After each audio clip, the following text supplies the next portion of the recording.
మధురం మధురం నీ వాక్యం నా త్రోవకు దీపం నీ వాక్యం. యేసు నామములో మీకు శుభములు సమృద్ధిగా కలుగును గాక. మధురం నీ వాక్యం అనే కార్యక్రమానికి స్వాగతం. ఈరోజు మనం ఆగమన కాలం అనే అంశం 7వ భాగం ధ్యానించుకుందామండి. మధురం మధురం నీ వాక్యం నా త్రోవకు దీపం నీ వాక్యం. ఈరోజు అంశం ఏంటంటే క్రిస్మస్ క్రొవ్వొత్తుల ప్రాధాన్యత, సిగ్నిఫికెన్స్ ఆఫ్ క్రిస్మస్ క్యాండిల్స్. ఓకేనా, ఎందుకు ఈ క్యాండిల్స్ పెడతాము ఈరోజు మనం తెలుసుకుందామండి. మొదటి క్యాండిల్ మీరు చూస్తే ఇక్కడ నిరీక్షణ అని రాసి ఉంటుందండి. ఇంగ్లీష్లో అయితే హోప్ అన్నమాట.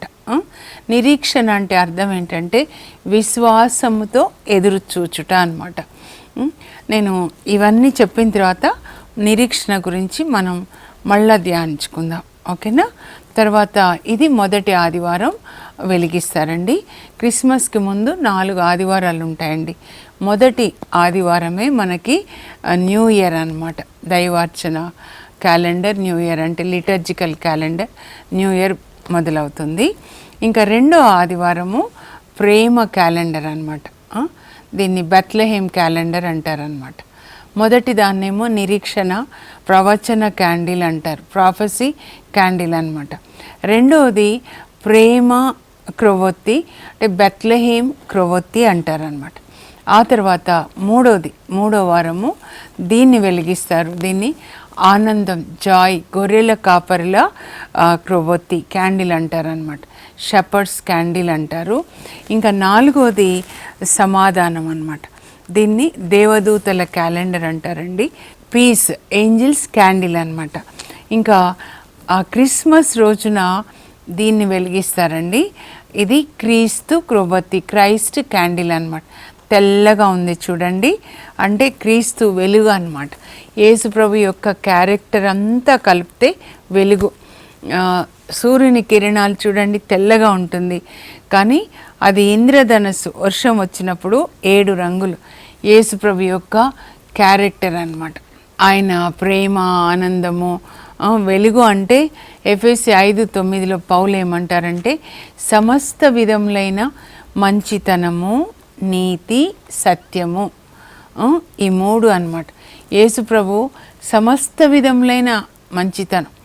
ఆయన రోగులను స్వస్థపరిచాడు, మరి వ్యభిచారంలో పట్టుబడిన స్త్రీని మన్నించాడు, తనని సిలువ వేసిన వాళ్ళని క్షమించాడు, న్యాయం చెప్పే దగ్గర న్యాయం చెప్పాడు, ఆకలేని వాళ్ళకి అన్నం పెట్టాడు. ఆయన అంతటా తిరుగుచు అందరికీ మేలు చేశాడండి. ఆ మేలు, సత్యము, నీతి యేసుప్రభు క్యారెక్టర్ అంతా కలిపితే వెలుగు అన్నమాట. ఆయనలో చీకటి ఎంత మాత్రము లేదు. ఇప్పుడు ఈ 5 క్యాండిల్స్ మీరు కూడా తయారు చేసుకోవాలండి. మీ ఇంట్లో పెట్టుకోనండి, పశువుల పాక ప్రక్కన పెట్టుకొని వీటిని గురించి ధ్యానిస్తూ. అయితే ఈ క్యాండిల్స్ పెట్టుకొని, క్రిబ్ పెట్టుకొని, లైట్స్ పెట్టుకుంటే క్రిస్మస్ కాదు కదండి. క్రిస్మస్ అంటే మరియ తల్లికి ఏం జరిగిందో మనకి జరగాలి. పరలోకం నుంచి దేవుని యొక్క దూత ద్వారా దేవుడు ఒక వాక్యం, శుభ సందేశాన్ని పంపిస్తారు. ప్రభువు నీతో ఉన్నారు, ఏలిన వారు నీతో ఉన్నారు, నువ్వు గర్భం ధరించి కుమారుని కంటాం. ఎలా అంటే పరిశుద్ధాత్మ నీ పైకి వేయించేసి వస్తారు. అంటే దేవుని యొక్క వాక్యము, దేవుని ఆత్మ 2 ఆ తల్లి హృదయంలోనికి వెళ్ళాయన్నమాట. ఆ తర్వాత గర్భంలోనికి. అగస్టిన్ గారు అంటారు మనసులోనికి, హృదయంలోనికి, గర్భంలోనికి, లోపలికి దేవుని వాక్యము, దేవుని ఆత్మ. ఆ 2 మరి యేసు ప్రభులాగా పరిశుద్ధాత్మ వాక్యాన్ని శరీర రూపం ధరింపజేశాడు, సృజించాడు అనమాట. అంటే అంతరంగంలో జరగాలండి, హృదయానికి సంబంధించింది. నూతన నిబంధన అంతా కూడా అంతరాత్మకి సంబంధించిందండి. ఇన్నర్ మ్యాన్, హృదయంలో యేసు ప్రభు జన్మించాలి. అప్పుడు మనం యేసు ప్రభుని గర్భం ధరించి యేసు ప్రభుకి జన్మనివ్వాలన్నమాట. అప్పుడు మనం క్రిస్మస్ చేసుకోవాలి. పరిశుద్ధ ఆత్మదేవుడు ఎలాగైతే మరి ఆ వాక్యాన్ని శరీర రూపం ధరింపజేశాడో పరలోక తండ్రి నుంచి ఈ కృపావరములతో మన హృదయాన్ని నింపుతాడండి. ఇవి నిజానికి నిరీక్షణ ఒక క్యాండిల్ కాదండి, మన హృదయంలో దేవుడు పరిశుద్ధాత్మ ద్వారా పోసేటటువంటి ఒక కృప అన్నమాట. నిరీక్షణ మనలో కలుగజేస్తాడనమాట. నిరీక్షణ అంటే విశ్వాసంతో ఎదురు చూడడం అన్నమాట. అలాగే పరిశుద్ధాత్మ దేవుడు దేవుని ప్రేమని మన హృదయంలో పోస్తారండి. ఇది ప్రేమ క్యాండిల్ అన్నమాట. బెత్లెహేము ప్రేమ క్యాండిల్, ప్రేమతో మన హృదయాన్ని నింపుతారు. తర్వాత పరిశుద్ధాత్మదేవుడు ఆనందంతో మన హృదయాన్ని నింపుతారన్నమాట. తర్వాత సమాధానంతో మన హృదయాన్ని నింపి అప్పుడు ఈ మన హృదయాన్ని నిరీక్షణ, ప్రేమ, ఆనందము, సమాధానం ఈ నాలుగింటితో నింపిన తర్వాత ఆ హృదయంలో యేసు ప్రభు జన్మిస్తాడు. నాకు ఎట్లా చెప్తున్నారంటే, ప్రభు నీళ్ళున్నటువంటి ఆ నదిలో చేపలు ఉంటాయి, అలాగే ఈ 4 కృపావరములు మనలో ఉంటే ఆ హృదయంలో యేసు ప్రభు జన్మిస్తాడనమాట. ఇప్పుడు మనం మొదటి క్యాండిల్ చూద్దామండి. ఇదేంటంటే నిరీక్షణ అన్నమాట. ఇది ఒక కృపావరం, అంటే అర్హత లేకుండానే మనకి దేవుడు ఇస్తారనమాట. నిరీక్షణని మనలో కలుగజేస్తారు. నిరీక్షణ అంటే ముందేంటంటే విశ్వాసంతో ఎదురు చూచుట అన్నమాట. అయితే ఎవరు ఎదురు చూస్తున్నారండి యేసు ప్రభు కొరకు? మన లూకా సువార్తలో చూస్తే సిమియోను భక్తుడు చూసాం. యేసు ప్రభుని దేవాలయంలోకి తీసుకొని వచ్చినప్పుడు మరియ తల్లి జోజప్ప గారు సమర్పించాలి అని, అప్పుడు సిమియోను భక్తుడు వస్తాడు లూకా 2:25లో. ఆ తర్వాత అన్నమ్మ ప్రవక్తి అన్నమాట 2:38లో. వాళ్ళు 100 సంవత్సరాల పైన అండి వాళ్ళ వయసు, కానీ రక్షకుడు వస్తాడని ఎదురు చూస్తూ ఉన్నారన్నమాట. ఇలా ఎదురు చూడ్డాన్ని విశ్వాసంతో ఎదురు చూచుట. అలాగే జకర్యా, ఎలిజబెతమ్మలు విశ్వాసంతో ఎదురు చూస్తున్నారు, దేవుడు వాళ్ళకి తప్పకుండా సంతానాన్ని ఇస్తారని. 100 సంవత్సరాలు అప్పుడు ఇస్తారండి వాళ్ళకి, దాదాపు కడు వృద్ధులు అంటే. అలాంటి నిరీక్షణ ఎవరు కలుగజేస్తారంటే పరిశుద్ధాత్మ అన్నమాట. అంటే విశ్వాసం. అందుకే పౌలు ఏమంటాడంటే, వినుట వలన విశ్వాసం కలుగుతుంది, వినుట క్రీస్తును గురించిన వాక్యం వలన. అందుకే మీరు ఇప్పుడు అంతా కూడా క్రీస్తుని గురించి వినండి, ఈ లోకం గురించి వినకండి. లూకా సువార్త చదవండి, మత్తయి సువార్త చదవండి. వాళ్ళలో ఉన్న నిరీక్షణ మనలో కూడా కలుగజేస్తాడు. మీరు మీ పిల్లలు మారాలని, త్రాగుడు నుంచి బయటపడాలి, లేకపోతే మీ పిల్లలు పరిశుద్ధాత్మని పొందాలి, సెల్ ఫోన్ నుంచి బయటపడాలి, ఏమేం బాధలు ఉన్నాయో విశ్వాసంతో ప్రార్థించండి. యేసు ప్రభు వాళ్ళలోనికి వెళ్తే ఆ త్రాగుడు అనే కాడిని విరగొడతాడనమాట. ఇప్పుడు మనం నిరీక్షణ గురించి ధ్యానించుకుందామండి.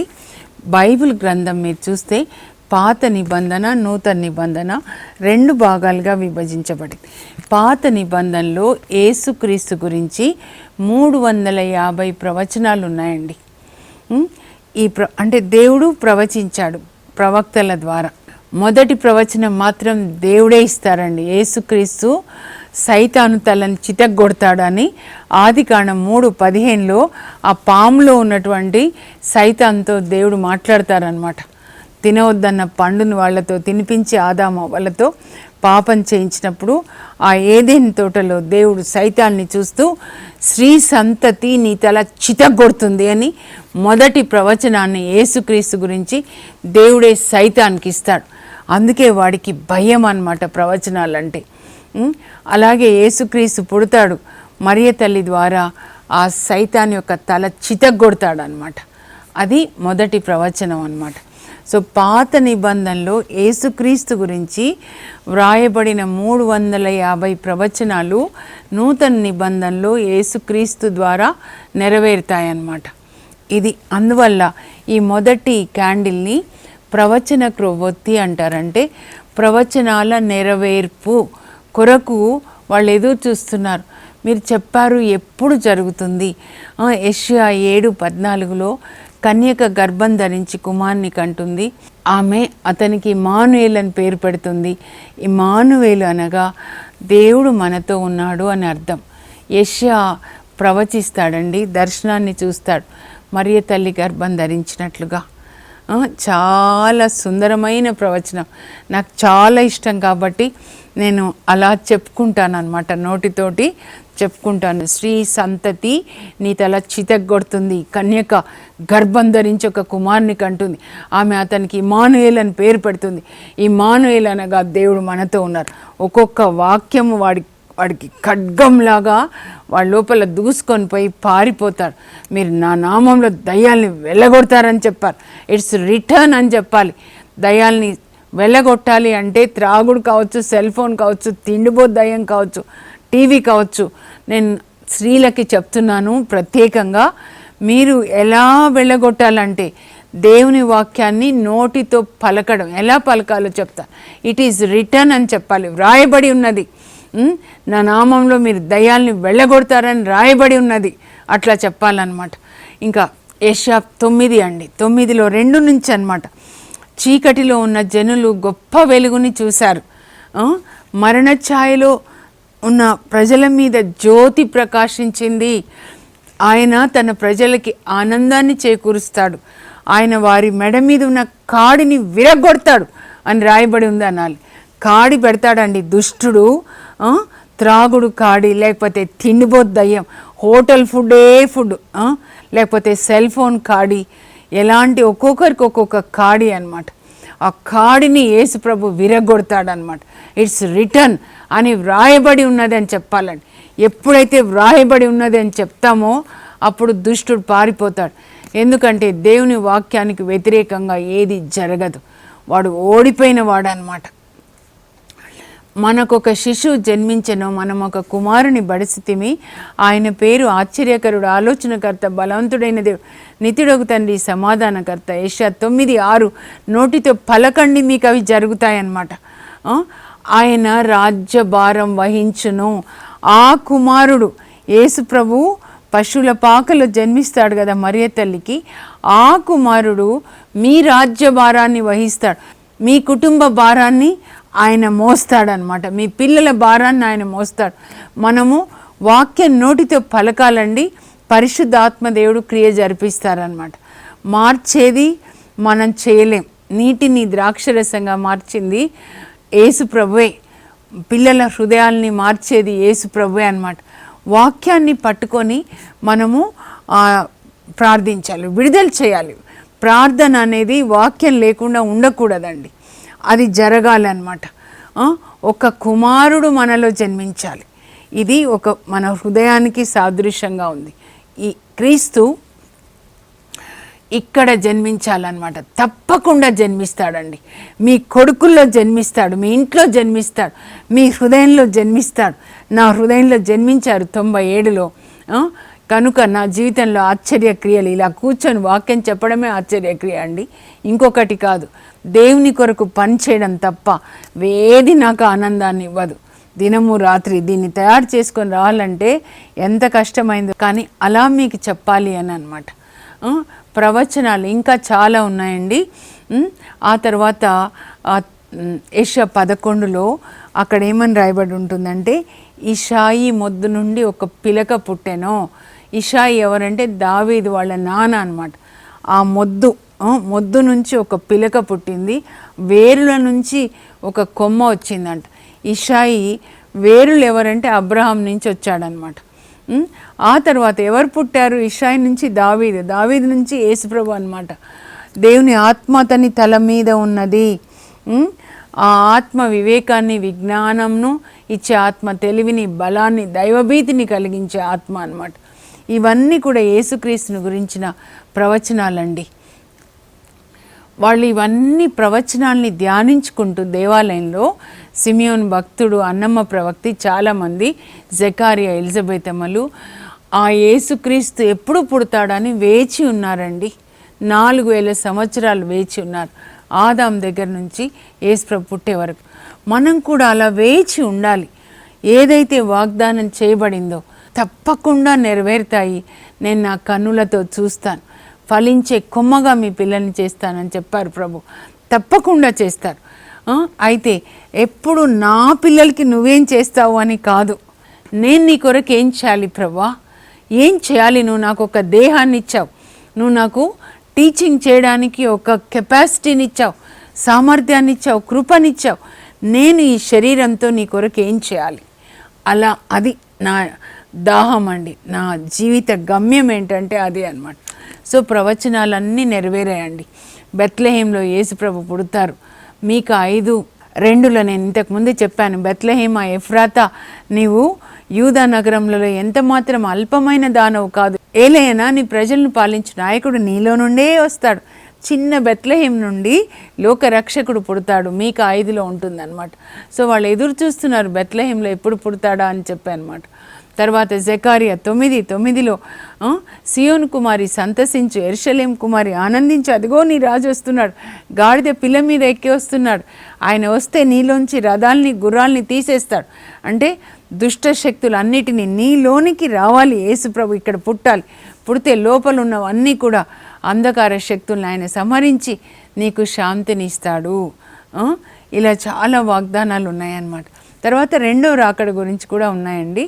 మొదటి రాకడ గురించి ఎలా నెరవేరాయో 2000 సంవత్సరాల క్రితం యేసుక్రీస్తు మరి బెత్లెహేంలో పుట్టడము, తర్వాత గాడిద పిల్ల మీద రావడము, పామ్ సండే మానుకొమ్మల ఆదివారం అన్నమాట.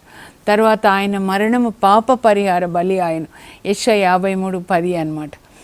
ఆయన పొందిన దెబ్బల ద్వారా మనకి స్వస్థత, ఆ మరణం నెరవేరింది.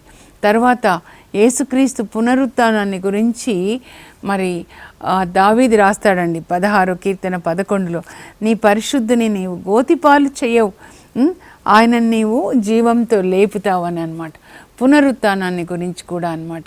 ఇంకా చాలా ఉన్నాయండి, నేను అన్నీ చెప్పట్లేదు. ఇంకా యేసుప్రభు సిలువలో ఉన్నప్పుడు నా దేవా నా దేవా నా నేల చేయి విడనాడితివని కీర్తన 22లో ఉంటుంది. 69లో యేసుప్రభు సిలువలో మాట్లాడిన మాటలు కూడా ఉంటాయన్నమాట. అన్నీ నెరవేరాయండి. అలాగే రెండవ రాకడలో యేసుక్రీస్తు గురించి ఏవైతే చెప్పబడ్డాయో, రాయబడ్డాయో, లేఖనములంటే లిఖించబడినవండి, స్క్రిప్చర్స్ ఏదైతే లిఖించబడిందో అవన్నీ కూడా నెరవేరుతాయి.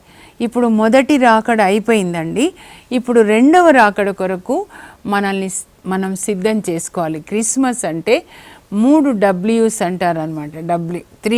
WWW ఏంటంటే waiting, watching and welcoming Jesus. Waiting for Jesus and watching for Jesus coming and welcoming Jesus into your heart. ఈ లోకంలో 1000 క్రిస్మస్లు చేసుకొని నీ హృదయంలో యేసుప్రభు పుట్టకపోతే వ్యర్థమండి. మొదటి ఆదివారం మా చర్చిలో ఫాదర్ చెప్పారనమాట, ఇన్ని క్రిస్మస్లు చేసుకొని లైట్స్ పెట్టి ఇవి పెట్టి కొత్త బట్టలు వేసుకొని తిని కానీ నీ హృదయంలో యేసుప్రభు జన్మించకపోతే వ్యర్థం అన్నమాట. కనుక ఈ సంవత్సరం మాత్రము మీరు యేసుప్రభు మీలో జన్మించేలాగా వాక్యాన్ని కూర్చొని చదవండి.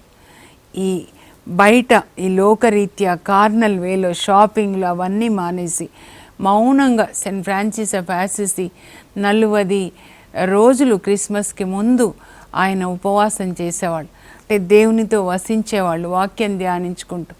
అందువల్లనే క్రిస్మస్ రోజున ఆయన చేతిలో బైబిల్ చదువుతున్నప్పుడు బాలయేసు పుడతారనమాట బైబిల్ మీద. మన హృదయంలో జీసస్ పుట్టాలి కనుక ప్రశాంతంగా బైబిల్ చదువుకోండి.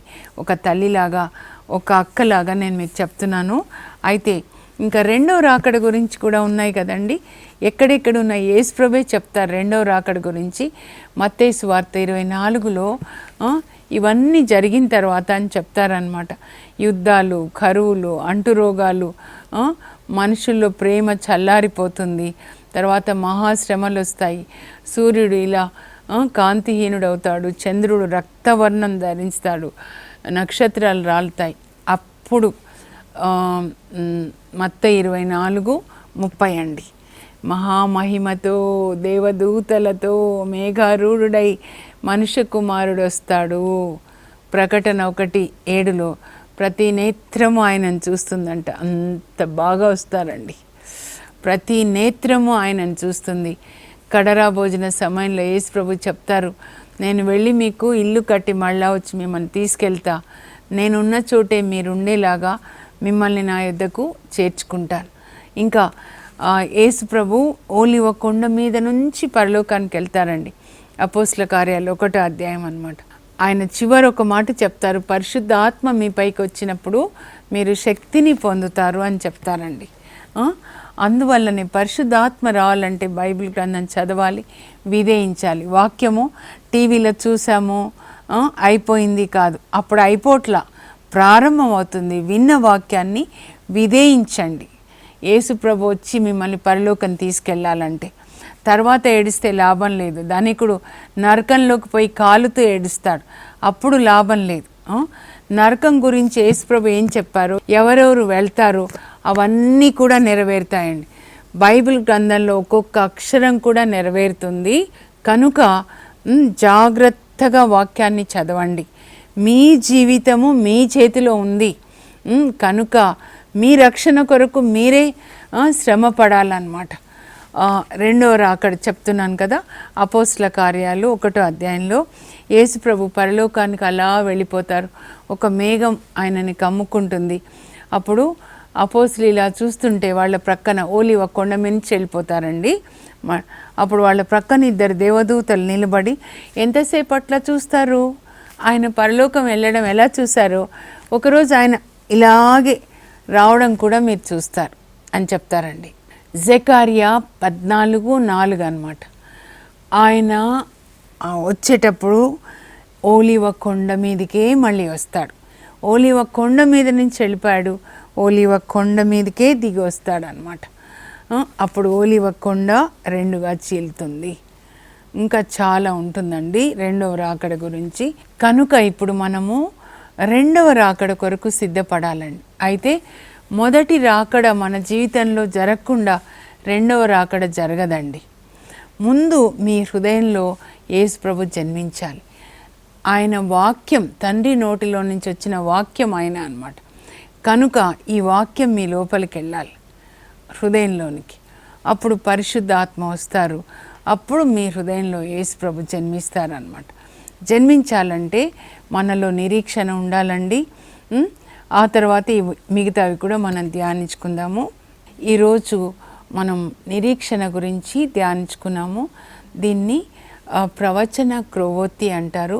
అంటే యేసుక్రీస్తు గురించి ఏ ప్రవచనాలు అయితే వ్రాయబడ్డాయో పాత నిబంధనలో అవి నెరవేర్పు కొరకు నిరీక్షణతో ఎదురు చూశారనమాట.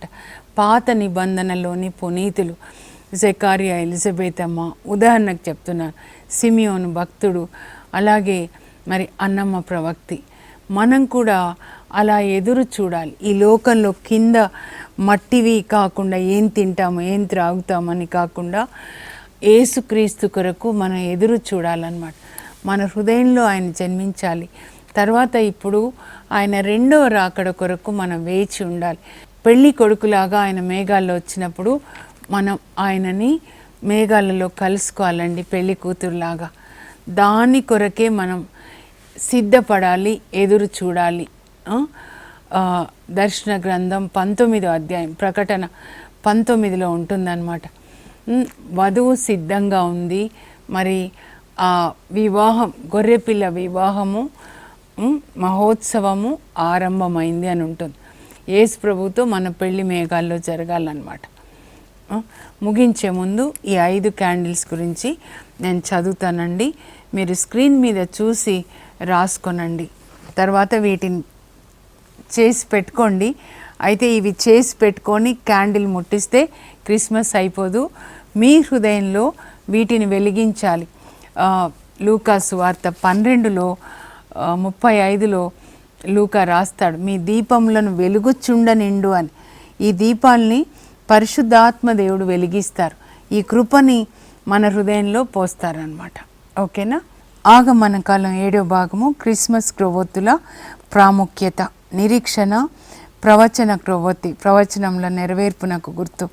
ప్రేమ, బెత్లెహేం క్రొవ్వొత్తి, త్యాగమైన ప్రేమకు గుర్తు. ఆనందము, గొర్రెల కాపర్ల క్రొవ్వొత్తి, క్రీస్తులో ఆనందించు కాలం.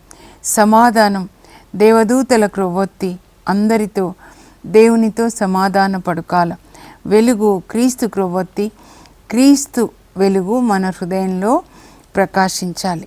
Significance of Christmas candles: hope prophecy candle, love Bethlehem candle, joy shepherds candle, peace angels candle, light Christ candle.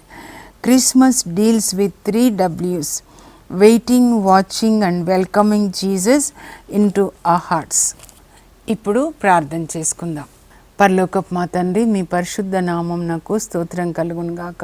యేసయ్య, మీ మొదటి రాకడ కొరకు మరి ఎలా సిమియోన్ భక్తుడు, అన్నమ్మ ప్రవక్తి, సెకారియా, ఎలిజబెతమలు, ఇంకా అనేక మంది పాత నిబంధన సెయింట్స్, పునీతులు వేచి ఉన్నారో ఆ విధంగా మేము కూడా మీ రెండవ రాకడ కొరకు వేచి ఉండాలి. ముందుగా మీరు మా హృదయంలో జన్మించాలి ప్రభా. ఆ కృపని మాకు దయచేయండి యేసయ్య. మేము బైబిల్ చదువుకొని దాని ప్రకారం జీవించేటట్లు సాయం చేయండి. పరిశుద్ధాత్మదేవ, మా హృదయాల్ని నిరీక్షణతో, ప్రేమతో, ఆనందంతో, సమాధానంతో నింపి మా హృదయాల్లో యేసు ప్రభు జన్మించడానికి మాకు సహాయం చేయండి. యేసు నామంలో అడుగుచున్నాం తండ్రి, ఆమేన్. పరిశుద్ధ ఆత్మదేవుడు మీ హృదయాల్ని ఈ 4 కృపలతో నింపి యేసు ప్రభు మీ హృదయాల్లో జన్మించడానికి మీకు సహాయపడును గాక. God bless you. Have a blessed day.